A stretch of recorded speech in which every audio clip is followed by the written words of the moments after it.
Well, thank you, Catherine. The title of my message this morning is The Rest of the Story. Those of you who are of a certain age, as I am, surely remember Paul Harvey and how he would tell a story or an anecdote, and then after the commercial, he would return to announce, and now the rest of the story. And that Bible verse that Catherine just read is one that I've heard easily 100 times, and I've pondered what the rest of that story would be.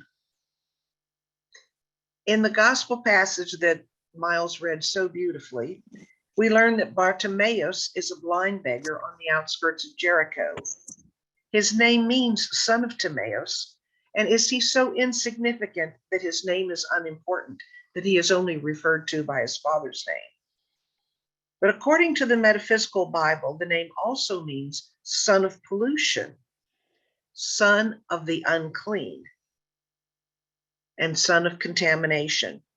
It was a common belief in biblical times that blindness and other disabilities were caused by a person's sin and uncleanliness. One day, as Bartimaeus is begging, as he typically did, he heard that Jesus would be passing by. So he stopped his begging and he cried out, "Jesus, son of David, have mercy on me." Well, the crowd around Jesus tried to shush Bartimaeus, but to no avail. He cried out again, "Jesus, son of David, have mercy on me." Again, the crowd rebuked him.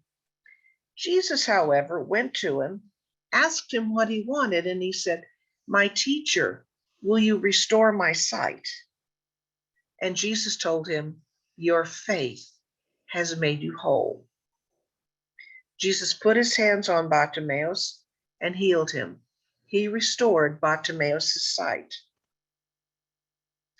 And the rest of the story? Bartimaeus got up. He threw off his cloak and then he followed Jesus. And it is believed by many scholars that Bartimaeus stayed with Jesus and the disciples until the crucifixion and burial of Jesus. Well, what's the significance of Bartimaeus' throwing off his cloak?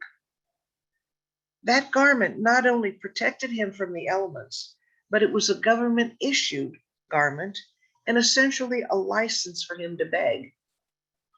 After his healing, however, he no longer needed to beg and consequently no longer needed that cloak. That cloak had been his identity. It identified him as unworthy and unclean, for that is how others saw him, and indeed it's how he saw himself. But with his healing came both physical eyesight and spiritual eyesight. He was transformed. He received vision. Some of us may metaphorically be like Bartimaeus.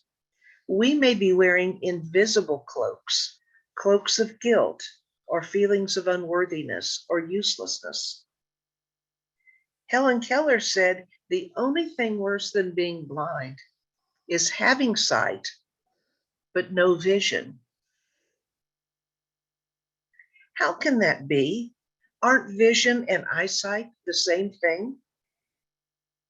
Vision can mean being able to see, but it also refers to the ability to think about or plan for the future with imagination or wisdom. Imagination or wisdom. Where there is no vision, the people perish.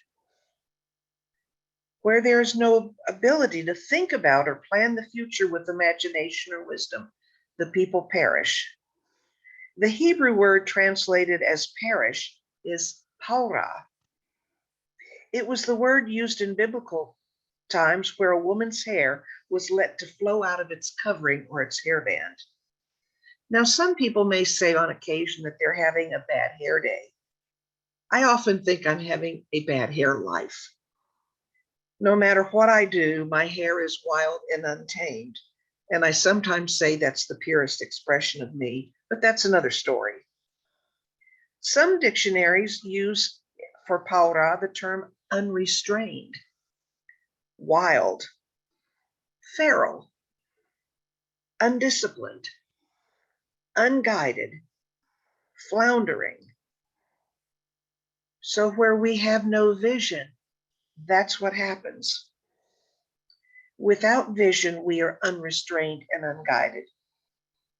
You've all heard the adage, people don't plan to fail, they just fail to plan.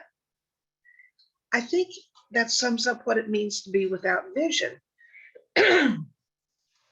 But what is the rest of the story? Where there is no vision, the people perish. But what about where there is vision? Again, where there's no vision, the people perish or flounder. But what about when people have vision? Stephen Covey, in his book, The 7 Habits of Highly Effective People, discusses that one of those habits is begin with the end in mind. Know where you want to end up. Know to what end you want to channel your energies. In Lewis Carroll's book, Through the Looking Glass, the Red Queen instructs Alice, in order to believe the unbelievable, to draw a long breath and shut her eyes. Alice tells the Queen, there's no use trying. One can't believe impossible things. I dare say, argued the Queen, you haven't had much practice. When I was your age, I did it for half an hour a day. Why, sometimes I've believed as many as 6 impossible things before breakfast. So, how do we develop vision?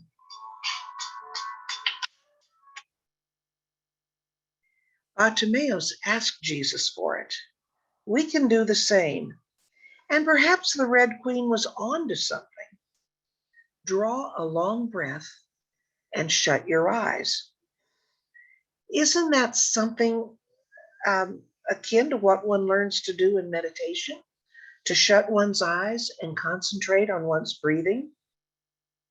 Vision often comes to people through meditation. There's an Indian parable about a group of men who heard that a strange and wonderful animal known as an elephant had been brought to town. Excuse me. None of them had ever known of such an animal, but they were allowed to inspect it, that animal, to touch it, and to see what it was like. The first man touched the trunk and pronounced that the animal was like a thick steak.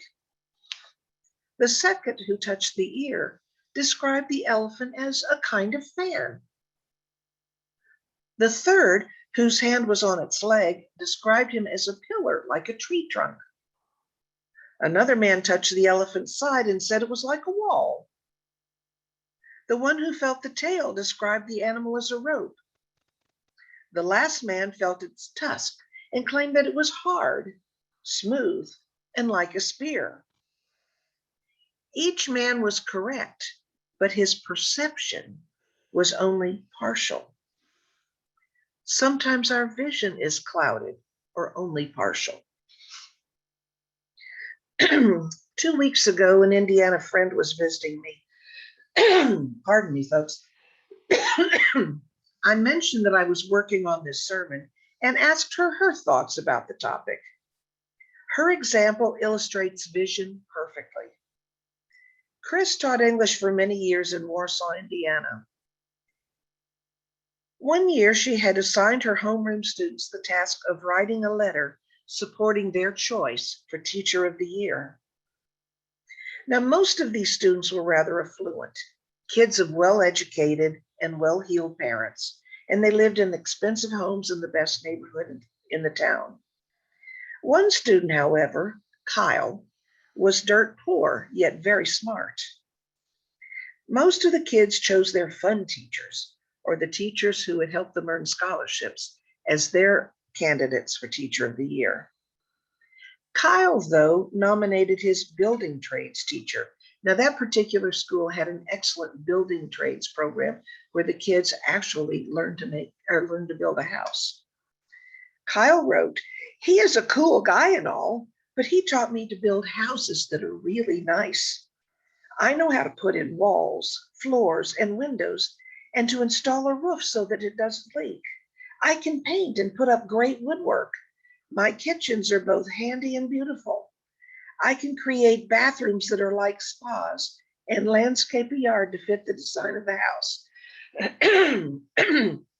I have great skills and I'm ready for my future because of what Mr. Hyman taught me.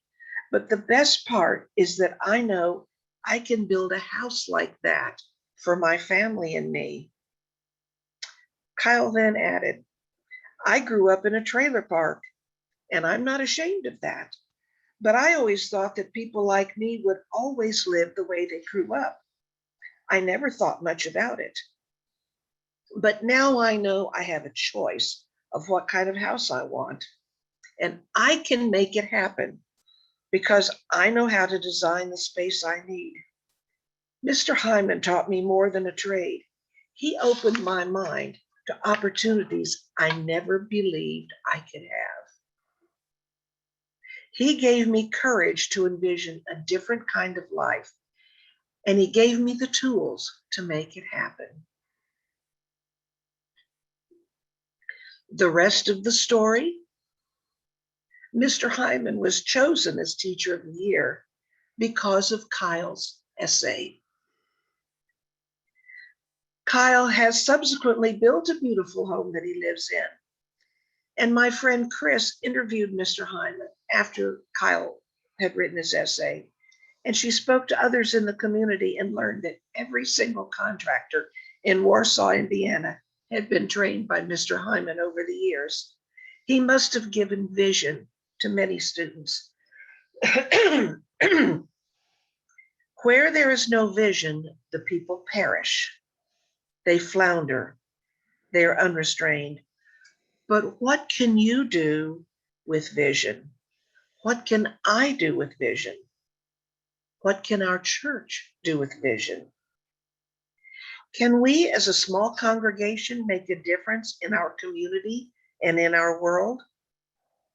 The great anthropologist Margaret Mead said, never doubt that a small group of thoughtful, committed individuals can change the world. In fact, she said, it's the only thing that ever has. I believe that quote is important enough to repeat. Never doubt that a small group of thoughtful, committed individuals can change the world. In fact, it's the only thing that ever has. We are a small group of committed individuals. We can change the world. Many companies are now beginning to write not only mission statements, but vision statements. These simply state the desired result, not the means to achieving it. Steve Jobs once, as his vision statement said, a computer on every desk in every home in America. Or was it in the world? I would like to challenge each one of you sometime this week to write out your personal vision statement. Where do you want to be and what do you want to be doing in 5 years, 10 years, 20 years? Yesterday, I reached a milestone birthday, and given the ages of my parents when they died, I calculate that I have about 20 more years. If I'm like Mary Monroe, I have 30 or more. What do I want my life to be? What do I want to accomplish? Where do I want to be in those next 20 or possibly 30 years? I'm reevaluating. What do we want for our church in the next years? What do we want to see? We have what I think is a great mission statement, but what is our vision statement? We have a special congregational meeting on October 31st to vote about whether to borrow money and how much to allow us to make some changes to our sanctuary to improve our building. But what do we want? I envision a full sanctuary with several hundred participants and a wide range of diversity in those participants. I envision various programs and activities happening throughout the week that reach people with different interests, not just church participants. I envision a great outreach to the Glenwood community, especially to them, but also to all of metropolitan Chattanooga. And I envision a large and exciting choir, a variety of types of music. And let me say, I appreciate Jim Bailiff so much. I appreciate his musicianship and his openness to various types of music. And I think we're actually going to hear a Doobie Brothers song at the end of today's service. When Bob Corker was Chattanooga's mayor, I went to the dedication of our riverfront project, and I heard Bob speak. If you're going to dream, then Mayor Corker said, dream big. What's your vision? What would you like to see? Dream big. I am reminded of the African proverb that instructs, when you pray, move your feet. What is the rest of the story for you? What is the rest of the story for our church? You, we can make it happen. And we do that by vision. And I hope by dreaming big and by moving our feet to realize that vision. Together, we can create the rest of the story. Amen.